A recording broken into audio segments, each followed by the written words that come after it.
yoqanın özündə belə bir mərhələ var, samadhiya, hansı ki samadhiya düşəndən sonra o yoq adı alırsan, yəni və ustad adı alırsan da belə deyim.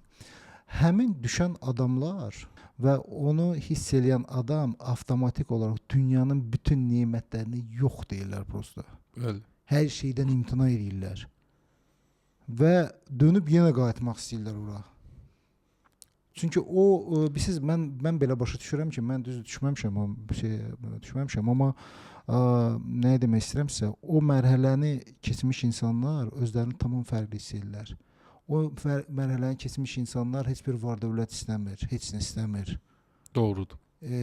Bir məsələ var ki, o mərhələni keçmiş insanlar arzularında ancaq insanlıq üçün, dünya üçün nəsə istəyirlər.